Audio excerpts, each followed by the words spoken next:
Cinema മേഖല കാലങ്ങളായിട്ട് അതിശക്തമായ അസമമായ അധികാര ഘടന നിലനിൽക്കുന്ന ഒരു മേഖലയാണ്. വളരെ ഹയറാർക്കിക്കലായിട്ടുള്ള, വളരെ പിരമിഡലായിട്ടുള്ള ഒരു പവർ സ്ട്രക്ചറാണ് അതിനകത്തുള്ളത്. അതിലേറ്റവും പ്രയാസം അനുഭവിക്കുന്ന വിഭാഗമാണ് വനിതകളായിട്ടുള്ള ചലച്ചിത്ര പ്രവർത്തകർ. കാലങ്ങളായിട്ട് ആദ്യ നടിയായിട്ടുള്ള PK റോസിയുടെ കാലം മുതൽ വലിയ രീതിയിലുള്ള ദുരനുഭവങ്ങളാണ് നമ്മുടെ നടിമാർക്ക്, അതുപോലെ വനിതകളായ ചലച്ചിത്ര പ്രവർത്തകർക്ക് ഏറ്റുവാങ്ങേണ്ടി വരുന്നത്. സമീപകാലത്ത് നമ്മുടെ മലയാളം ഇൻഡസ്ട്രിയിലെ ചില വനിതാ താരങ്ങൾക്ക് നേരിട്ട അനുഭവങ്ങളുടെ അടിസ്ഥാനത്തിൽ WCCയുടെ അഭിപ്രായ പ്രകാരം കേരള സർക്കാർ രൂപീകരിച്ച കമ്മിറ്റിയാണ് ജസ്റ്റിസ് ഹേമ നയിച്ച ഹേമ കമ്മിറ്റി. ഈ സർക്കാരിന് സ്ത്രീകളുടെ കാര്യത്തിൽ വളരെ പോസിറ്റീവായിട്ടുള്ള നിലപാടാണുള്ളത്. ഒരു സ്ത്രീപക്ഷ സർക്കാരാണ് ഉള്ളത് എന്നുള്ളത് കൊണ്ടാണ് ഈ മേഖലയിലെ ലിംഗപരമായിട്ടുള്ള അനീതികളെ ചോദ്യം ചെയ്തുകൊണ്ട് രംഗത്ത് വന്ന WCCയുടെ അഭിപ്രായങ്ങളെ മാനിച്ചുകൊണ്ട് അത്തരത്തിലുള്ള ഒരു കമ്മിറ്റിയെ നിയോഗിച്ചത്. കമ്മിറ്റി നയിച്ച ജസ്റ്റിസ് ഹേമയുടെ അഭിപ്രായ പ്രകാരം തന്നെ ചില കാര്യങ്ങൾ തുറന്നു പറഞ്ഞ വ്യക്തികളുടെ സ്വകാര്യതയ്ക്കുള്ള അവകാശം കൂടി മാനിച്ചുകൊണ്ട് ചില സമീപനങ്ങൾ സ്വീകരിച്ചത്. മാത്രമല്ല, ലോകായുക്തയുടെ നിർദ്ദേശങ്ങൾ ഇത് സംബന്ധിച്ചുണ്ടായിരുന്നു. വിവരാവകാശ കമ്മീഷൻ്റെ ചില നിലപാടുകൾ ഇത് സംബന്ധിച്ചുണ്ടായിരുന്നു. സർക്കാർ അതെല്ലാം കേൾക്കാനും അതിനനുസരിച്ച് നിലപാട് സ്വീകരിക്കാനും ബാധ്യതപ്പെട്ട ഒരു സംവിധാനമാണ്. ആ നിലയിലാണ് ഇതുവരെ നിലപാടുകൾ സ്വീകരിച്ചിട്ടുള്ളത്. ജസ്റ്റിസ് ഹേമ കമ്മീഷൻ മുന്നോട്ട് വച്ചിട്ടുള്ള എല്ലാ നിർദ്ദേശങ്ങളും നടപ്പാക്കുക എന്നുള്ളതാണ് സർക്കാർ ഉദ്ദേശിക്കുന്നത് എന്നാണ് ഞാൻ മനസ്സിലാക്കുന്നത്. ഇക്കാര്യത്തിൽ അന്തിമമായിട്ടുള്ള അഭിപ്രായം പറയേണ്ടത് സാംസ്കാരിക വകുപ്പാണ്. സാംസ്കാരിക വകുപ്പ് മന്ത്രി ഇതിനകം തന്നെ അദ്ദേഹത്തിൻ്റെ അഭിപ്രായം പത്രമാധ്യമങ്ങളോട് പറഞ്ഞു കഴിഞ്ഞിട്ടുണ്ട് എന്നുള്ളതാണ് അദ്ദേഹം എന്നോട് പറഞ്ഞ കാര്യം. ഈ വിഷയവുമായി ബന്ധപ്പെട്ട് ഞാൻ അദ്ദേഹത്തോട് സംസാരിച്ചിരുന്നു. അപ്പോൾ തീർച്ചയായും നീതിയുക്തമായ നിലയിൽ ചലച്ചിത്ര മേഖലയിൽ നിലനിൽക്കുന്ന പല രൂപത്തിലുള്ള വിവേചനങ്ങളും അവസാനിപ്പിക്കാൻ സഹായകരമായിട്ടുള്ള ഒരു ഡോക്യുമെൻ്റാണ് ഹേമ കമ്മിറ്റി റിപ്പോർട്ട്. അത് മുന്നോട്ട് വയ്ക്കുന്ന എല്ലാ നിർദ്ദേശങ്ങളും കൃത്യമായി പാലിക്കപ്പെടുന്നുണ്ട് എന്ന് ഉറപ്പുവരുത്തുക സർക്കാരിൻ്റെ ഉത്തരവാദിത്തമാണ്. അതിന് നിയമപരമായിട്ടുള്ള എല്ലാ മര്യാദകളും പാലിച്ചുകൊണ്ട് അതിൻ്റെ ശരിമയിൽ നിലനിന്നുകൊണ്ട് തന്നെ കാര്യങ്ങൾ നടപ്പാക്കാനാണ് സർക്കാർ ശ്രമിക്കുന്നത്. എനിക്ക് തോന്നുന്നത് ഈ ആവശ്യം ഉന്നയിച്ച WCC വിദ്യാസമ്പന്നരായിട്ടുള്ള, അതുപോലെ വ്യക്തിത്വമുള്ള, സിനിമയിൽ അല്ലെങ്കിൽ മറ്റു മേഖലയിൽ തൊഴിലെടുത്ത് ജീവിക്കുമെന്ന് നട്ടലോടെ പ്രഖ്യാപിക്കാൻ തയ്യാറുള്ള നടിമാരാണ് WCCക്ക് നേതൃത്വം നൽകുന്നത്. അപ്പോൾ WCCയുമായിട്ട് ആദ്യം ഒരു ആശയവിനിമയം നടത്തിയ ശേഷം ഈ റിപ്പോർട്ടിൽ പരാമർശിക്കുന്ന രഹസ്യമായിട്ട് മൊഴി നൽകിയിട്ടുള്ള വ്യക്തികളുടെ കൂടെ അഭിപ്രായ പ്രകാരം മാത്രമേ സർക്കാരിന് മുന്നോട്ട് പോകാൻ സാധിക്കുകയുള്ളൂ എന്നാണ് ഞാൻ കരുതുന്നത്. പക്ഷേ മിനിസ്റ്റർ, ഇന്നലെ നിയമമന്ത്രി P. രാജീവ് പറഞ്ഞത് ഈ ജസ്റ്റിസ് ഹേമ കമ്മിറ്റിയിൽ പ്രത്യേകിച്ച് ശുപാർശകളൊന്നും പറയുന്നില്ല, നിർദ്ദേശങ്ങളൊന്നും പറയുന്നില്ല, ഒരു റിപ്പോർട്ട് സമർപ്പിച്ചിട്ടേ ഉള്ളൂ. അതായത് ഈ പറയുന്ന ആളുകളുടെയൊക്കെ മൊഴി എടുത്തൊരു റിപ്പോർട്ട് മാത്രമാണ്, അതിലൊരു കൺക്ലൂഷൻ ഉണ്ടായിരുന്നില്ല എന്നാണ്. അപ്പോൾ അതിൻ്റെ അടിസ്ഥാനത്തിൽ എങ്ങനെയാണ് സർക്കാരിന് മുന്നോട്ട് പോകാനാവുക എന്നാണ്? കൂടുതൽ വിശദമായ ചർച്ചകൾ ഇതുമായി ബന്ധപ്പെട്ട് നടത്തണം എന്ന് പറയുന്നത് അതുകൊണ്ട് കൂടിയാണ്. എന്തൊക്കെയാണ് ഇനി അസമത്വങ്ങളും വിവേചനങ്ങളും വലിയ രീതിയിലുള്ള കടന്നാക്രമണങ്ങളും ഒക്കെ അവസാനിപ്പിക്കണമെന്നുണ്ടെങ്കിൽ എന്ത് ചെയ്യണം എന്നുള്ളത് ആ ബന്ധപ്പെട്ട വിഭാഗത്തിൽപ്പെട്ട അതിൻ്റെ പ്രതിനിധികളോട് കൂടി ചർച്ച ചെയ്ത് അത് കോൺക്രീറ്റ് ആയിട്ട് ഐഡൻറ്റിഫൈ ചെയ്തിട്ട് മുന്നോട്ട് പോകുകയാണ്. ഇതിപ്പോൾ എത്രയോ വർഷങ്ങളിലൂടെ നടന്നിട്ടുള്ള ഒരുപാട് സംഭവങ്ങളുണ്ട്. നമ്മുടെ ചലച്ചിത്ര മേഖലയിലെ പ്രശസ്ത താരങ്ങളായിരുന്നവരുടെ ആത്മകഥകളും ജീവചരിത്രങ്ങളും ഒക്കെ പരിശോധിച്ചാൽ നമുക്ക് പലതും മനസ്സിലാക്കാൻ സാധിക്കും. അതുകൊണ്ട് പെട്ടെന്നുണ്ടായൊരു കാര്യമല്ല, അത് ഇങ്ങനെ വളരെ സമയമെടുത്ത് തന്നെ സംഭവിച്ചുകൊണ്ടിരിക്കുന്ന കാലമാണ്. അതുകൊണ്ട് ഒരു ദിവസം കൊണ്ട് ഇതിന് പരിഹാരം കാണാൻ സാധിക്കില്ല.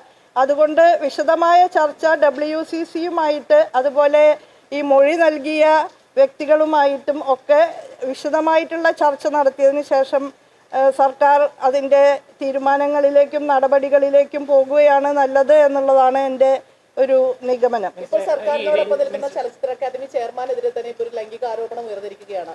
ഒരു മന്ത്രിയുടെ പ്രതികരണം എന്താ? അതിൻ്റെ വസ്തുതകൾ പരിശോധിക്കണം. തീർച്ചയായും ഒരു സ്ത്രീ ഇത്തരത്തിലുള്ള ആരോപണം ഉന്നയിക്കുമ്പോൾ അത് വസ്തുനിഷ്ഠമായിട്ട് പരിശോധിച്ച് അതിൻ്റെ നിജസ്ഥിതി മനസ്സിലാക്കിക്കൊണ്ട് നടപടി സ്വീകരിക്കുക എന്നുള്ളത് ഒരു സർക്കാരിൻ്റെ ഉത്തരവാദിത്തമാണ്.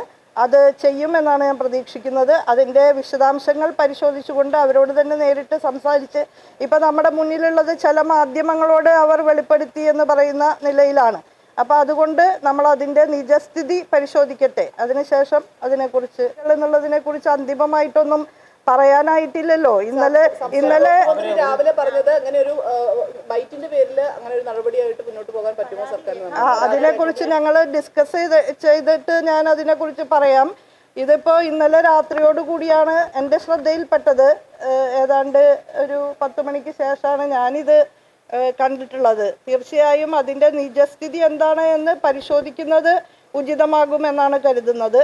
അതുമായി ബന്ധപ്പെട്ട് എല്ലാവരോടും ചർച്ച ചെയ്തതിന് ശേഷം മാത്രമേ എന്താണ് സർക്കാരിൻ്റെ നിലപാട് എന്ന് ആധികാരികമായിട്ട് പറയാൻ കഴിയൂ.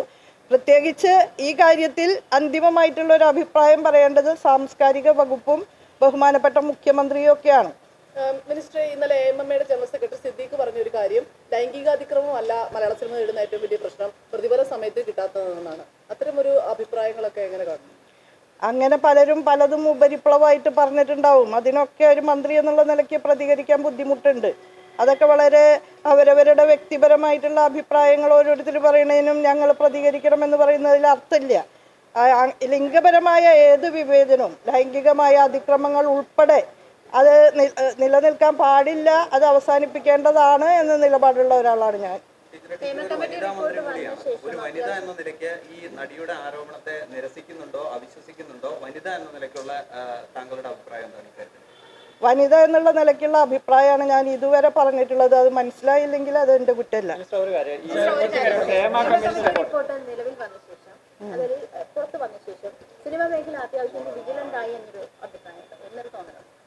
സിനിമാ മേഖല കുറച്ച് കാലമായിട്ട് വിജിലൻ്റ് തന്നെയാണ്. ഹേമ കമ്മിറ്റി റിപ്പോർട്ട് വന്നതിന് ശേഷമല്ല, അത് പ്രത്യേകിച്ചും WCC എന്ന പ്രസ്ഥാനത്തിൻ്റെ ഇടപെടലിൻ്റെ ഭാഗമായിട്ടാണ്. എനിക്ക് ഈ സന്ദർഭത്തിൽ അതിൻ്റെ ഭാഗമായി അണിനിരന്നിട്ടുള്ള വനിതാ ചലച്ചിത്ര പ്രവർത്തകരെ അഭിനന്ദിക്കണം എന്നുള്ള അഭിപ്രായമാണുള്ളത്. കാരണം ധീരമായ നിലപാടാണ് അവർ സ്വീകരിച്ചത്. തങ്ങളുടെ ഭാവിയെക്കുറിച്ചോ കരിയറിനെ കുറിച്ചോ ഒട്ടും വേവലാതിപ്പെടാതെ നീതിക്ക് വേണ്ടി നിലകൊണ്ടു എന്നുള്ളത് വളരെ വലിയൊരു കാര്യമാണ്. ഇതൊക്കെ അതിൻ്റെ ആഫ്റ്റർ ഇഫക്റ്റാണ്. അതുകൊണ്ട് അവരുടെ അഭിപ്രായം ഈ കാര്യത്തിൽ വളരെ പ്രാധാന്യമുള്ളതാണ്. ഞാനോ നിങ്ങളോ അല്ല, അവരാണ് ഇതിൽ ഏറ്റവും അധികം ആധികാരികമായിട്ടുള്ള അഭിപ്രായം പറയാൻ കെൽപ്പുള്ളവർ. നമുക്ക് നേരിട്ട് ഇതിൽ ഇൻവോൾവ്മെൻ്റ് ഇല്ല, അതിൻ്റെ വിശദാംശങ്ങൾ അറിയില്ല. അത് നേരിട്ട് അനുഭവിക്കുന്നവർ തന്നെ അത് പറയുകയാണ് ഏറ്റവും പ്രധാനപ്പെട്ട കാര്യം. അതാണ് ഇപ്പോൾ അനിവാര്യമായും വേണ്ടത്. ആ കാര്യങ്ങളിലേക്കാണ് നമ്മൾ കടക്കേണ്ടത്.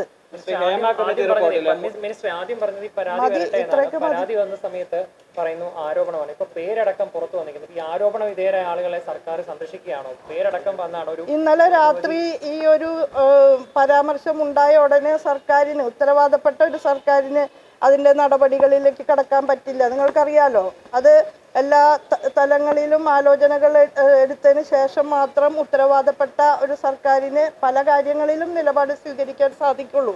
അപ്പോൾ ഈ ഒരു വാർത്ത പുറത്തു വന്നാൽ അതിൻ്റെ നിജസ്ഥിതി പരിശോധിക്കുന്നതിനും നിയമപരമായിട്ടുള്ള നടപടിക്രമങ്ങളെ സംബന്ധിച്ച് അന്വേഷിക്കാനും ഒക്കെ ബാധ്യതയുണ്ട് സർക്കാരിന്. അതിനുശേഷം മാത്രമാണ് അതിൽ ഏകപക്ഷീയമായിട്ടൊരു അഭിപ്രായം പറയാൻ എനിക്ക് സാധിക്കില്ല.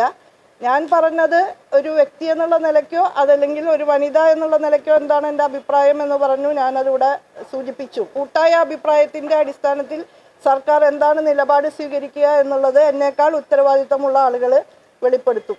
ഹേമ കമ്മിറ്റി റിപ്പോർട്ട് ഇപ്പോൾ ഹൈക്കോടതിയുടെ പരിഗണനയിലാണ്. ആ കേസ് നിലനിൽക്കുകയാണ്. ഇന്നിപ്പോൾ സാംസ്കാരിക വകുപ്പ് മന്ത്രി പറഞ്ഞിരിക്കുന്ന ഒരു കാര്യം, പരാതി വരുവാണെങ്കിൽ മാത്രം അന്വേഷിക്കാനുള്ള അത്തരം ഒരു സമീപനം സ്വീകരിക്കുന്നത് ശരിയായ നിലപാടാണോ? ഈ കാര്യങ്ങളെ കുറിച്ചുള്ള അഭിപ്രായമാണ് ഞാൻ ഇതുവരെ വിശദീകരിച്ചത്. അരമണിക്കൂർ സമയമായിട്ട് ഇത് സംബന്ധിച്ച് എൻ്റെ നിലപാട് ഞാൻ വളരെ വ്യക്തമായി പറഞ്ഞു കഴിഞ്ഞു. കൂടുതൽ കാര്യങ്ങൾ WCCയുമായിട്ട് ബന്ധപ്പെട്ടുള്ള ആലോചനകൾ നടത്തണം എന്നുള്ള എൻ്റെ ആവശ്യം പരിഗണിച്ചുകൊണ്ട് അതുണ്ടാവും എന്ന് ഞാൻ കരുതുകയാണ്. അതിനുശേഷം പ്രതികരിക്കാം. നമ്മളൊക്കെ ഇപ്പോൾ ഇന്ന് ഈ നിമിഷം ജീവിതം അവസാനിപ്പിച്ച് പോണില്ലല്ലോ, ഇവിടെയൊക്കെ തന്നെയുണ്ട്. നിങ്ങൾ അതിൻ്റെ അത് എൻ്റെ വ്യക്തിപരമായ വിശ്വാസത്തിൻ്റെ അവിശ്വാസത്തിൻ്റെ ഒന്നും പ്രശ്നത്തിലില്ല. അത് നമുക്ക് ഒബ്ജക്റ്റീവായിട്ടുള്ള പരിശോധനകൾ ആവശ്യമുള്ള ഒരു കാര്യം കൂടിയാണല്ലോ. അപ്പോൾ ഇതിൽ അവിശ്വാസത്തിൻ്റെ പ്രശ്നമോ വ്യക്തിപരമായിട്ടുള്ള നിലപാടുകളുടെ പ്രശ്നമോ അല്ല. ഇത് ഒരു ഗവൺമെൻറ്റുമായി ബന്ധപ്പെട്ട് തീരുമാനങ്ങൾ എടുക്കണമെന്നുണ്ടെങ്കിൽ ഒബ്ജക്റ്റീവായിട്ടുള്ള ചില പരിശോധനകളുടെ ആവശ്യങ്ങളും കൂടിയുണ്ട്. പിന്നെ നിയമപരമായിട്ടുള്ള ചില കാര്യങ്ങളും ഇതുമായി ബന്ധപ്പെട്ടൊക്കെ ഉയർന്നു വരുന്നുണ്ട്. അതൊക്കെ ഇഴകീറി പരിശോധിച്ചുകൊണ്ട് തീരുമാനമെടുക്കാനുള്ള ബാധ്യത തീർച്ചയായും സർക്കാരിനുണ്ട്. സർക്കാരിൻ്റെ ഉത്തരവാദപ്പെട്ട കേന്ദ്രങ്ങളാണ് അത് എടുക്കേണ്ടത്. എൻ്റെ ചുമതലയായിട്ടുള്ള വകുപ്പുകളുടെ പരിധിയിൽ വരുന്ന ഒരു കാര്യമല്ല ഇത്. അതുകൊണ്ട് ആത്യന്തികമായിട്ട് ഇതിനെക്കുറിച്ച് ആധികാരികമായിട്ടുള്ള ഒരു നിലപാട് പ്രഖ്യാപിക്കാൻ എന്നെ സംബന്ധിച്ച് പരിമിതികളുണ്ട്.